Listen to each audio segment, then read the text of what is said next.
right, the things I do for the name of like StarCraft, the things I put myself through. It's not right. This is game 2. After what was a shambles, quite frankly, of the first game, it was a shambles. We had a player with invisible men standing watching carriers. We had a player with like thousands in the bank, thousands in a queue, and like one gateway and one target.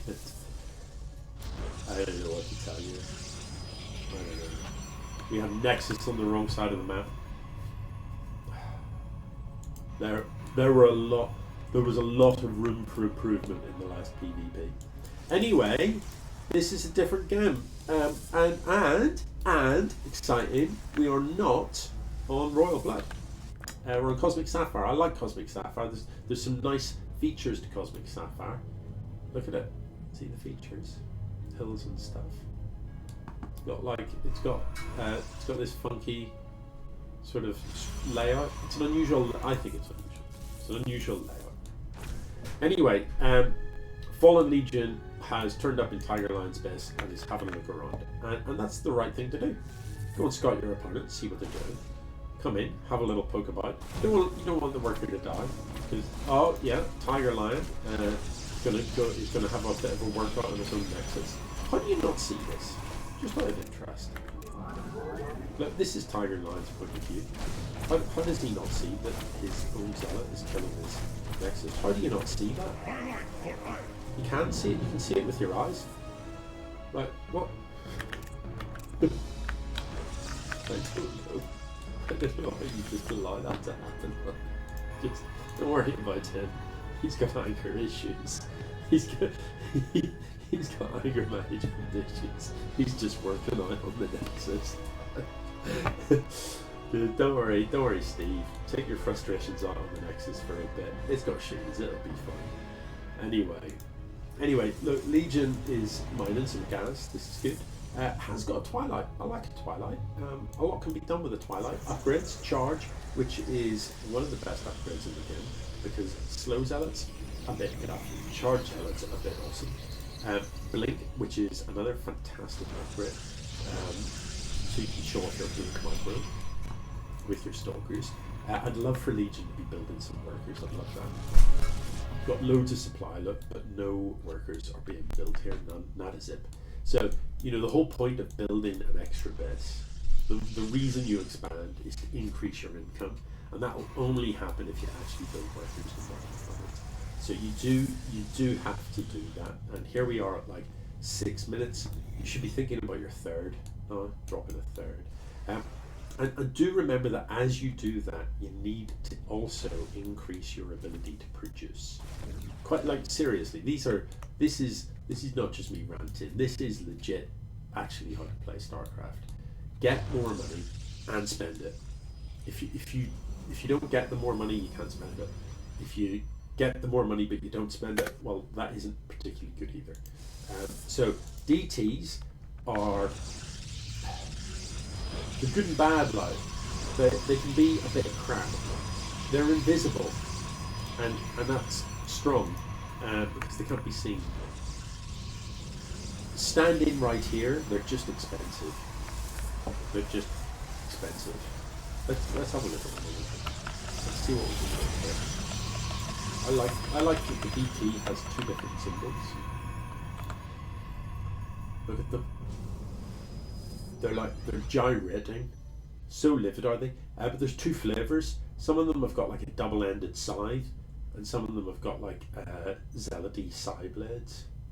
And they're the only unit that comes in more better. Anyway, as I was saying, the good thing about them is they're invisible. So if they can be seen, they're absolutely crap. You know what I mean? They're just expensive, is what they are. So those DTs got absolutely smashed. And look at the units lost. I mean, 50 to 2,387. That is just awkward. So the whole deal with DTs is they're not really about a straight up fight. They're about you drop one in here and it comes in here and it hacks your opponent's stuff up and it messes with their program, because if they don't have detection, it's going to wreck it's going to absolutely smash your income. DT's one-shot workers, fantastic. They one-shot them, but in a straight up fight, they're just not an efficient unit because they're so expensive. You know, so while they're still pretty tough and all, and they do a lot of hit damage, not enough to like warrant their cost. You know what I mean? If you think of like those DTs, how many were there? Like five, 6 DTs at 125, 125. The game is typically gas limited. You'll find that it's normally gas that you don't have. The amount of gas that those cost, that's like 12 stalkers or something. And in that same fight, 12, trust me, I'll take the 12 stalkers every day of the week. Anyway, let's see what happens when these stalkers just walk to their death and don't attack anything. Right, how are you guys doing this? Because this isn't the first time they're seeing it. Look, this carrier hasn't fired a shot. In the end it did, and what it did was, look, it removed about 10 shields from a Nexus. How are you guys even doing that? I don't understand how you're managing that. The number of times we see this, we see units not shooting. So, right, just let's put this to bed.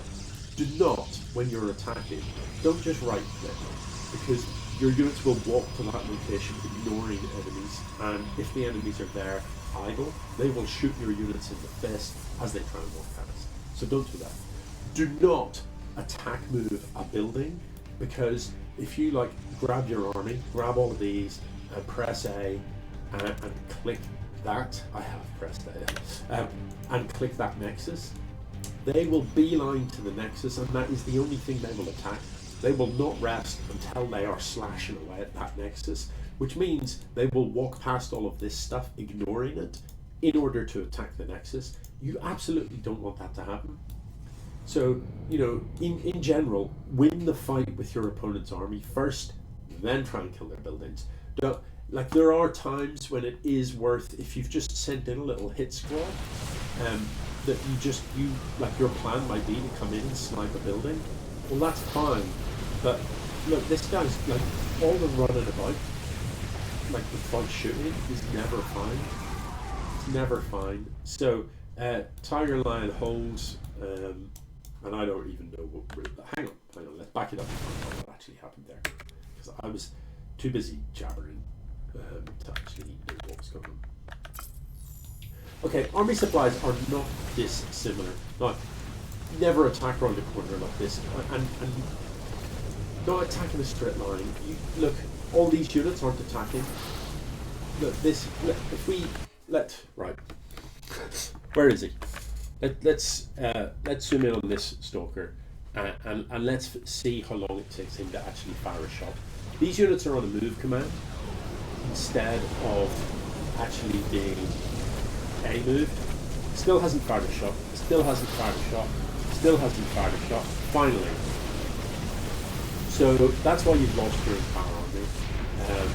It wasn't because your opponent's army was bigger, significantly better. It was because your opponent's army was shooting and yours wasn't. So guys, you really need to stop whatever it is that you're doing. I don't quite get, but whatever it is, stop it. The way, if you want to attack, the way to do it is A, move your army to say here. Wait for them all to get there. You don't want them filing in one at a time. You really don't. Then A, move your army into your opponent's base a little bit at a time. So tap A and just click the ground. Tap A, left click the ground. Tap A, left click. Don't click a thing, because as I said, that means your instruction to them is go and kill that thing. Ignore everything else. Just A, then click a point on the map, and they will move to that point, attacking any enemy that they see on the way, and that's what you want. But don't A click all the way back here or something. A click forward a bit at a time so that you can see what's happening to your army. Because another like sort of thing we see a lot is people take fights that they can't win. Don't do that. You know, if you turn up and you've got zealots and there's 5 carriers, run.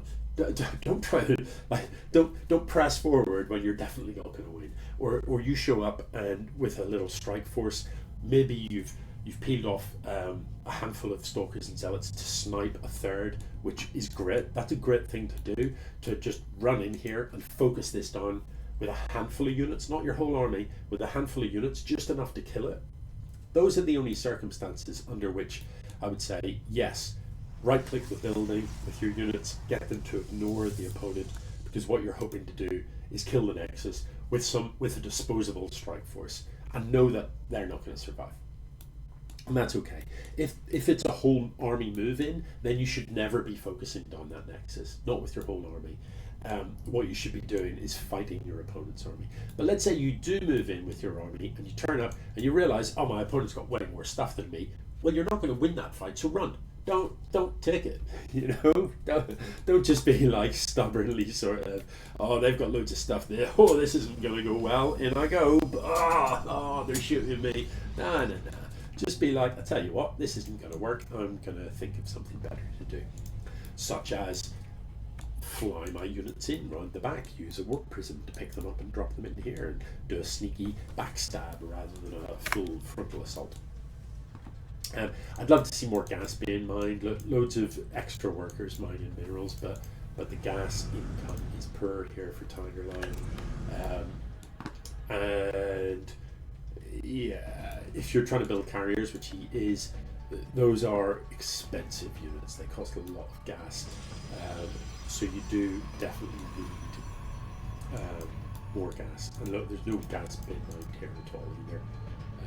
An awful lot of oversaturation on the minerals, but you're barely mining any gas at all. So yeah, if you do insist on building carriers, here are things to remember. A carrier is a late game unit. Don't rush the carriers. It's silly. Carriers are useful in numbers. One carrier isn't a particularly good thing. 6 carriers is pretty awesome. Carriers fire out interceptors, and the interceptors do damage. A bit like Marines, they do small amounts of damage very quickly. Oh no, they're on a move command. They're not shooting.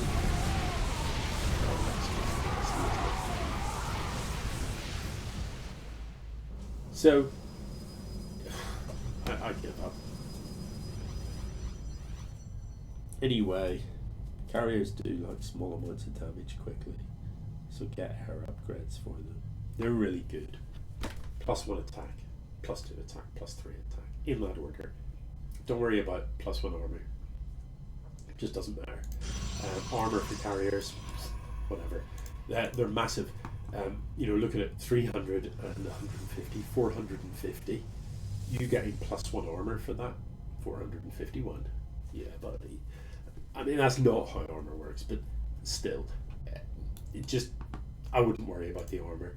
I would worry about, so I would get up to like +3 attack before I'd worry about armor. I mean, ideally get both. Throw down another.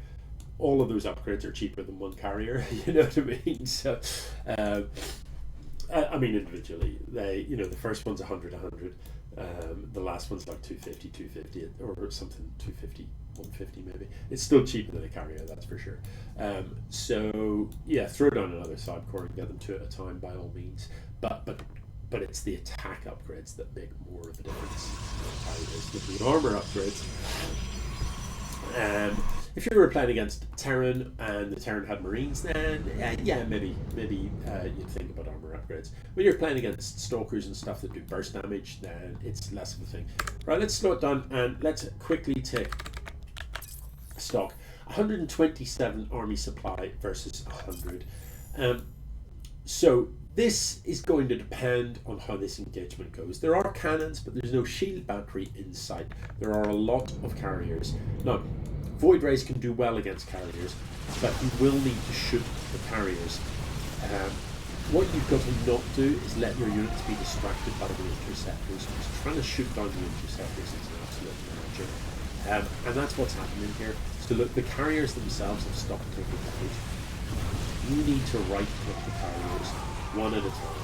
Ideally, you'd want to separate this fight up So you wanted your zealots at the front so that your stalkers weren't being distracted by shooting things on the ground. You need them to be shooting in the air. So I think there was a pretty big, if I just go back, let's have a look at the upgrades. These carriers are 2-3. So those air upgrades are savage. These carriers have no air upgrades at all. And it's the +2 attack just makes such a massive difference. Those little interceptors flying around are like pew pew pew pew pew pew pew constantly. So that +2 attack, every pew does an extra 2 damage. Every single one. And given that these carriers are packing 6 of them each or 8 of them each or something like that. 8 of them each, and there are 7 of them. That's a lot of pew pew pews per second. And therefore adding 2 to each pew is a big difference. Big. The armor not so much, but the pew big. Yeah, so that is kind of why that engage didn't go that well. It seemed to go well initially. Legion did appear to be targeting the carriers, but then suddenly it wasn't. This is hard to watch. That poor immortal turns out wasn't, was it? You know, turned up, shot one thing, and got obliterated by things that it should. Right. Okay, picture the scenes. Here we are with TigerLion at 170 supply against Legion's 80. If somebody says to me, I'm going to drop you into this game right now, take over, what's the first thing I do? I look up in the top right and I realise I've got an awful lot of minerals and I've got very little gas. So build gas, build gas, build gas, build another nexus, build more gas. You've got all the minerals in the world. The next thing I'm thinking, I've got all of these gateways. Have I got charge? I'm upgrading charge. I'm warping in a bunch of zealots and I'm going to try and snipe a base. So my opponent, these carriers are slow. Charge zealots are fast. So I could run in here, focus this down, and I could be gone again before the carriers get there. What? Let's see, TigerLion's literally just built one of those stargates. No, literally no one knows why. Yeah, so use that mineral bank. Use the fact that you've got a gas imbalance, the fact that you don't have enough gas to buy good stuff, buy cheap stuff with the minerals and get value from it. Send it in here, snipe this base, and run. You know, because when you've got like $3 in the bank or whatever, zealots are, they're disposable, essentially. Expendable is the word. I went for somewhere in between dispendable, dispendable. Disposable and expendable. So use them like that, like you would do Ling Run buys. So send these zealots over to this side of the map to kill this, and then to start working on this. Send another batch with a slight timing lag to come around this side of the map to run in here into the main base and go ham. So right click them into this location. And what you're aiming to do is the zealots come in here, start attacking this, start working on this, all of the carriers turn up to kill the zealots. They will kill the zealots can't shoot them, but hopefully you focus down at least one nexus, possibly 2 in the meantime. But the main job that they're doing is they're pulling the carriers out of position so that the rest of the zealots can get into the main base and destroy the production. If you know your opponent's going carriers, you focused on their fleet beacon, you focused on their stargates, you take out their side force so that they can no longer upgrade them, so that they can no longer get them. That's what I would do. As it is, TigerLion won this because there's just nothing greater than this. Absolutely nothing. If we look at the upgrades, he has got +3 attacks. These carriers are dealing out serious damage. Once you get up to sort of 6, 7, 8 carriers, the DPS from them is absolutely brutal, and it's hard to deal with, to be fair. Good units for dealing with them, if you're Protoss, Tempests do very well, but they need to be microed. So Tempests, very long range siege flying thing, and they pack a hella punch, especially the large units. They get bonus damage to massive stuff, so the carriers, I'm pretty sure, aren't as massive. Yeah, they do. Massive. Armored, mechanical, and massive. So Tempests get bonus damage against them. What they are crap at is shooting small things because they overkill them. So a Tempest fires like roughly one shot every other day, but it's a massive shot. So what you've got to do with your Tempests is make sure they are shooting the carriers. And once you've got like, I don't know, maybe 8 Tempests, they one-shot carriers, just boom, that one's dead, boom, that one's dead, boom, that one's dead. But what you've got to make sure they're not doing is shooting the interceptors. Because, I mean, don't get me wrong, they kill the interceptors, but so slowly, they don't kill them faster than the carriers can remake them, you know what I mean? So you can build Tempests, and that's pretty good. Other things you can do, a couple of Templars don't go astray, because a Storm on top of this actually is pretty good. It feels weird to Storm air stuff, but it can be quite effective, because it does AoE and carriers. Look at them all. They're literally parked on top of each other. So one Storm would deal out so much damage. It's not going to kill them, but it's going to strip away a lot of shield and that sort of thing. Blink Stalkers can be good because you can blink underneath the carriers, but again, you have to be focusing the carriers. It's all about reducing the carrier number and not killing these. There are methods where you do kill the interceptors. To do that, you need a lot of Archon in the back. So the way you, and it is a lot of Archon. The interceptors also clump, and Archons do splash damage in the air. So you get so many Archons that they one-tap the interceptors, but I think you need about 10 Archons. So the interceptors come swarming out, and the Archons just obliterate them all, and then the carriers are just like empty husks, and you can just go and kill them. Anyway, as it is, TigerLion takes it. GG.